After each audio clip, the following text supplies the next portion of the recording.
We are living in prophetic times, and like I said just now, there are so many prophecies that are being fulfilled, especially in our generation and in the generation to come as we step into the millennium, because after the rapture, 7 years is very short, then it'll be the millennial rule of Jesus Christ. There are more prophecies about this time period than all the prophecies of the first coming of Jesus. Wow, think about that. And the Bible says with God, there'll be mockers in the last days. They will say this in 2 Peter. The Bible says clearly, knowing this first, that scoffers will come in the last days, walking according to their own lusts, and saying, where is the promise of his coming? For since the fathers fell asleep, all things continue as they were from the beginning of creation. So the Bible tells us clearly, it sounds like there is a delay. It feels like there's a delay. The Lord is not coming as soon as they expected. And then there are mockers around the believers, even in that day, saying, where is the coming of the Lord? Where is the coming of the Lord? Our fathers fell asleep, which means our fathers are dead and gone, and the Lord has still not come. So likewise, it's a prophecy of our days. Our days when there are mockers saying, the rapture, the rapture. Where is the rapture? Where is the coming of the Lord? They make fun of the coming of the Lord. And there are even believers who don't believe in the rapture anymore. I know the word rapture is not in the Bible, but the word used in the Bible is harpazo, which is a ceasing away. The idea is the same, just like Trinity, the triune God. That word Trinity is not in the Bible, but the whole reality is. Amen? So let's not split hairs over terms. Praise God. The harpazo, the great catching away of the church, if you would. Amen. It's a reality. Paul preached on it, and it's anytime it can happen. Praise the Lord. We are looking forward to that. Hallelujah. Praise God. So the Bible says these people, they are scoffing, but let's drop down and see what the Holy Spirit says to us. But beloved, do not forget this one thing, that with the Lord, one day is as 1,000 years, and 1,000 years as one day. Now the Lord is not slack concerning his promise. Why it seems like the Lord is delaying his coming? Why? The Lord is not slack concerning his promise of his coming, that is, as some count slackness, but is long suffering. He's patient towards us, not willing that any should perish, but that all, say all should come to repentance. God's heart is that God is not willing that any should perish. And yet we know, reading the book of Revelation, there are people who perish in the lake of fire. We see that. But God's heart, see God's heart, people. His heart is not willing that any should perish. And perhaps, listen carefully, not perhaps, it is. God is delaying his coming so that more and more people can be saved. So he's delaying his coming so that more and more people will get to hear the gospel of grace and be saved. Hallelujah. So with the Lord, one day, 1,000 years is like one day, and one day like 1,000 years. And this is very interesting because in the Gospel of John is known as the book of signs. Some people say there are 7 signs, some say 8 signs, okay? But give and take, there are 8 signs, and unless you consider the resurrected, after Jesus was resurrected, the miraculous catch of fish is a sign, which I believe it is, then it's 8 signs. But the 7th one is actually the one I want you to look at. The Bible says, now Jesus loved Martha and her sister, that's Mary, and Lazarus. Wow, what an opening, isn't it? Jesus loved Martha and her sister and Lazarus. In other words, we know that there's a special love that the Lord has for this family. He loved the brother Lazarus who was dying at the time, and Martha and Mary. So when he heard that Lazarus was sick, Jesus stayed 2 more days. Stayed 2 more days in the place where he was. Isn't it interesting? Like he just heard that Lazarus was dying. Lazarus was sick to the point of dying. And what did Jesus do? First of all, the Holy Spirit tells us Jesus loved Martha and the sister Mary and Lazarus. And then he says, when he heard that he was sick, he stayed 2 more days. So friend, there's no insignificant details in the Bible. He didn't stay because he had, something against them, okay? No, on the contrary. It's because he loved them. That's what the Bible purposely, the Holy Spirit made us know that Jesus loved this family in a special way. Yet, he stayed 2 more days. There's something that's beyond the natural that God wants us to see. And this family represents all the church world, okay, all those that he loved in a special way. God so loved the world. Listen, God loves the sinner in the street, even the one that's profaning his name, blaspheming his name overtly. He loves him, but it's a different kind of love with the way he loves us. The way Jesus loved Martha, Mary, and Lazarus, that's how Jesus loves us, his church. The believers are loved in a special way. Amen. And it's for us to believe in that love. So it's greater than the love that he has for the world. Amen. And yet, we have to learn why he's delaying his coming for 2 days.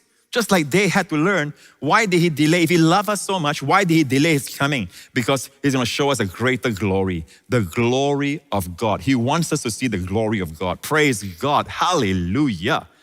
If you go on, you find that by the time Jesus says, let us go to Judea, Lazarus had died. And then Jesus made his way, and let's follow him now to the scene where the sisters met him. First of all, Martha met him. Jesus said to her, to Martha, your brother will rise again.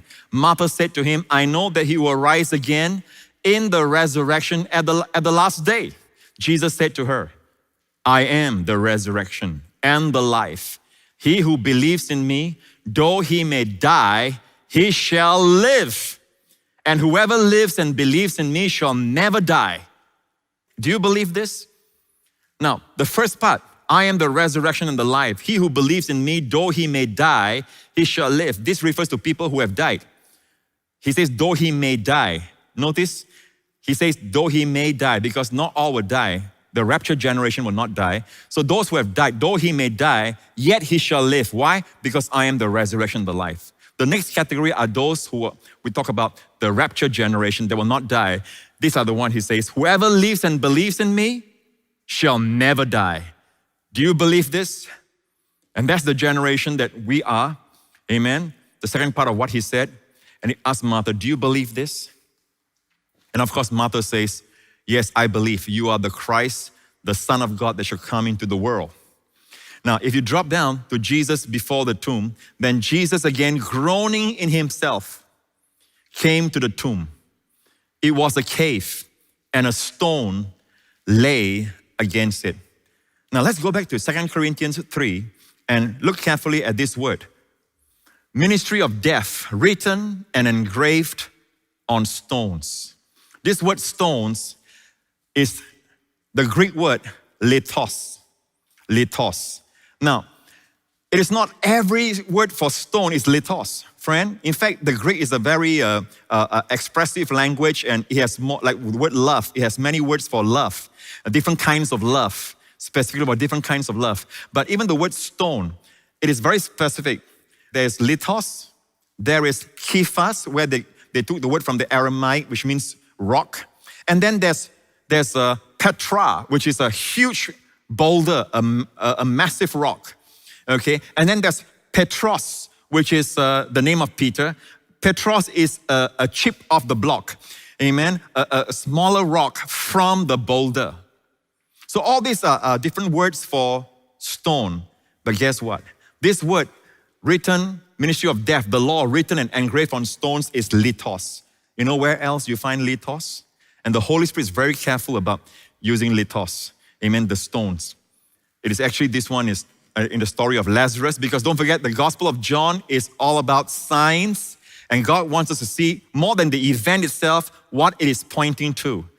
It was a cave and a stone, lithos, lay against it. So here you have a stone, which is the Holy Spirit chose the word lithos to associate us with this. What is blocking Jesus' miracle, in a sense, in these last days? After 2 days, he has come. After 2 days, he has come on the scene of death. Okay? And there's something separating all those who are mourning with the one who has died, the loved one who has died. Death has set in. Now even 4 days has passed, as the sister Martha said in a while. She will say that in a while. By this time, she says, he stinketh, because he's been dead 4 days already. Okay? But there was a huge stone, a lithos, standing in the way. In these last days, I believe that God wants that stone rolled away. This is exactly what Jesus said. Jesus said, take away the stone. Martha, the sister of him who was dead, said to him, Lord, by this time there is a stench, for he has been dead 4 days. Jesus said to her, did I not say to you that if you would believe, you would see the glory of God? Hallelujah. Friend, as long as the stone is in front of you, as long as the stone is not rolled away from the church cannot see the glory of God. In fact, we read just now in 2 Corinthians 3, if the ministry of condemnation had some glory, the ministry of righteousness exceeds much more in glory. Think about it. It's all about a glory that is fading away of the law and a glory of the new covenant righteousness which ever increaseth from glory to glory. And that's how that chapter ends. We are transformed into His image from glory to glory. But you cannot see the glory of God until the law has been rolled away from your life. As long as you are living conscious of the law, as long as you are living condemned by the law, as long as you are living, amen, preaching and sharing with people about the law, as long as you are putting the stone with grace, friend, a mixture, putting new wine, grace into the old wineskin, the law, all right, you will lose both.